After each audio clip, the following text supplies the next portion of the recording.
Now to a story you saw first on Local 10, a Miami police officer being called a hero after saving a 10-year-old boy who fell into a river. And now we're hearing from that officer for the very first time. Local 10 News reporter Rosh Lowe is live in Miami with reaction. And as we've said it before, this man was in the right place at the right time. Yeah, in fact, this officer telling us today that what happened on Wednesday makes him believe in miracles. It's a big challenge. I go to therapy 5 days a week. My kid goes to therapy 5 days a week for like 4 hours. These are photos of Miami police officer Ernesto Fernandez with his 4-year-old son Dylan, who has autism. His child is his life. And at work Wednesday, he was patrolling near the Miami River, where he sees a 10-year-old boy running without his shoes. Police say he was a runaway. The child falls in the river and Fernandez jumps in and rescues him. As soon as I place on there, I see that the child have trouble breathing.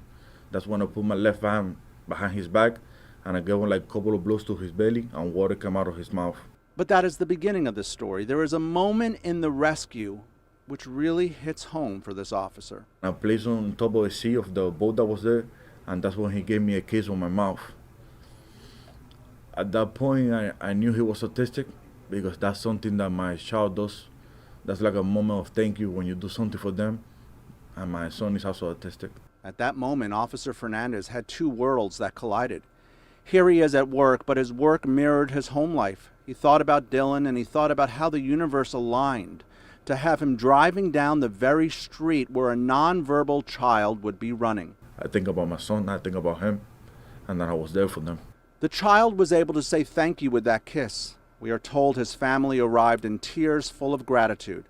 And this story, with all of its connections, has made Officer Fernandez believe in miracles. After this, I definitely... Incredible story, and Officer Fernandez plans on meeting with that child and his family next week. We're live outside the Miami Police Department. I'm Rosh Lowe, Local 10 News.